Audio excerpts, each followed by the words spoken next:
Hi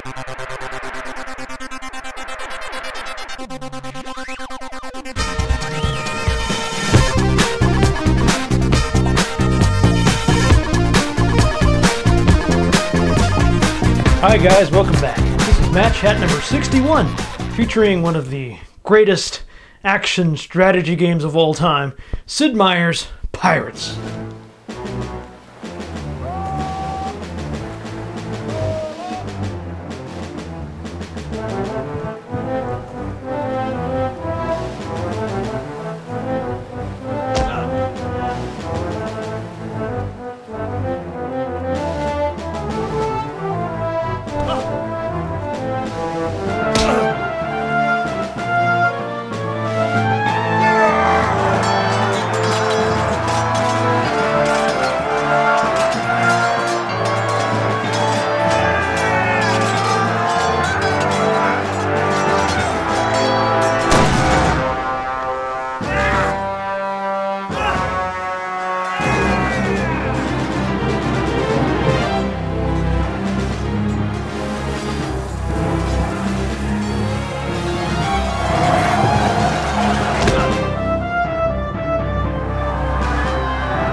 I say the word pirates, a few of you salty dogs out there might think about something like this.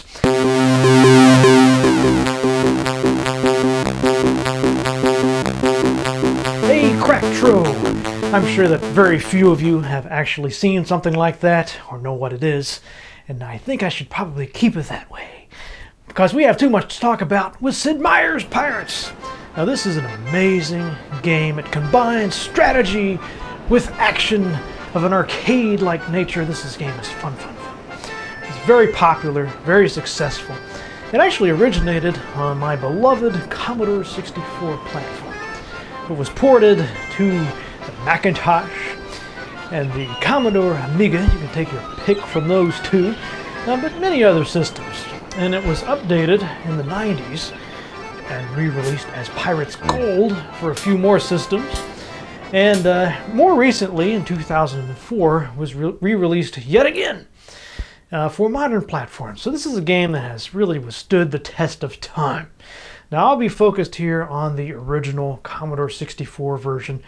Some people, even today, think this is still the best. I'll let you decide that on your own. But anyway, we've got a lot to cover here, so without further ado, here's Sid Meier's Pirates. Now, one of this game's main appeals is the historical accuracy. The manual included with this is pretty extensive, with a lot of historical footnotes. And there's little touches such as the decade that you would like to begin your campaign. It takes into consideration the political climate of the time. The 1660s is the recommended starting era. Now, at the beginning of the original game, you after getting past that little copy protection scheme, you fight the enemy captain. There's a mutiny aboard, and you see the fencing scene here. Now, combat is fairly simple. You see my diagram of the joystick motions there. The other versions use the mouse. I don't know about all the versions, but the Commodore 64 uses that joystick. So it's a little tricky if you're not good with the diagonals. Fortunately, with emulation, I was just able to use the keyboard. Now, after you've defeated this vile captain, you are ready for the game proper. Now, there's a number of things to do here. Unless you want to, pirate from everybody, you'll want to ally yourself with a nation. You do that by visiting the governor, and he'll tell you who they're at war with, and then you can focus your attacks on those ships with those flags and not attack your allies. And if you do that enough and you return to the governor, then he'll give you some awards. He'll give you some ranks and titles and some land. So after you're done with your privateering, you can retire to a lovely plantation of your own. That's also necessary if you want to woo a woman and marry a wife. You need a little rank. Apparently these women are quite snobby.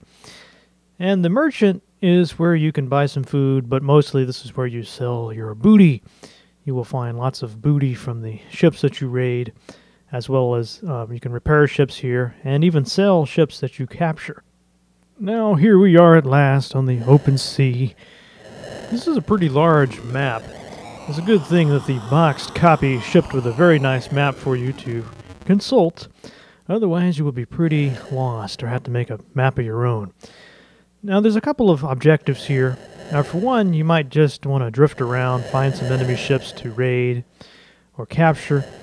You might also visit some of these other towns. Of course, you also have to consider that time is passing and your sailors are eating the food. You can run out of food and very bad things start to happen then.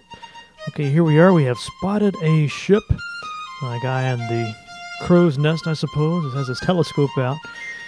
Now, once you've identified the colors and seen an enemy, you can close for battle. The idea here, of course, is to turn the side of your ship so that you can fire at him with the cannons. That's where the weapons are located on these old ships on the sides. And you also have to consider the wind. Notice these cardinal points in the winds there. If the wind's not blowing, you're not going to be moving very fast in that direction.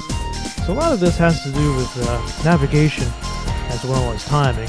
Now what I really want to do is get close enough to board this ship, and then I will be able to plunder and or capture it.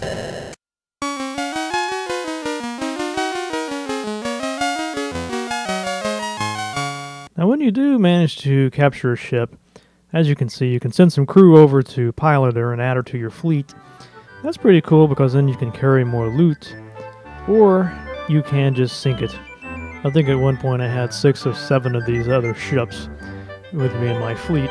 And what's pretty cool is you can fight with them, but of course a lot of those merchant ships are very cumbersome in battle. You probably wouldn't want to do that.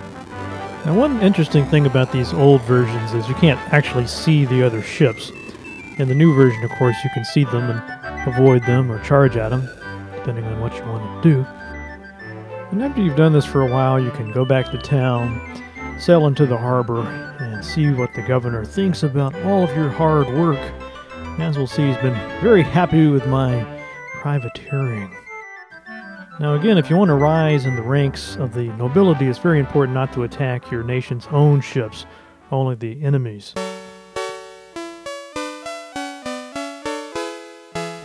And as you can see, I've proudly become an ensign. And I've got a long ways to go before I will be impressing the ladies.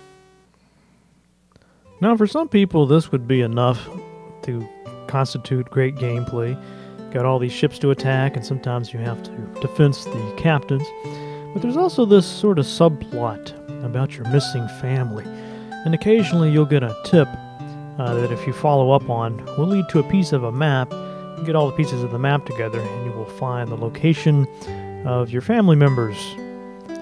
Now after you've been playing for quite a while, you should have enough rank that when you propose marriage you won't be laughed out of the room or slapped, but will instead have to duel with a suitor.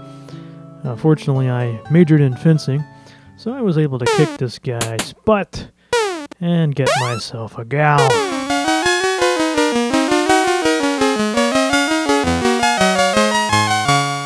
Now, I really enjoyed the Commodore 64 version, but I must admit I'm partial to this 2004 remake. As you can see, of course, the graphics are much better, but I just like the way this game moves. It has a really nice feel to it. It also has some really fun dancing sequences. Pretty difficult, but well worth mastering.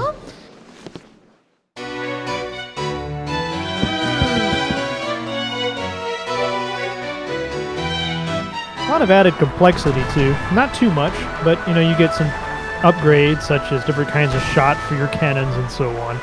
All in all, a very well done remake, and I highly recommend it.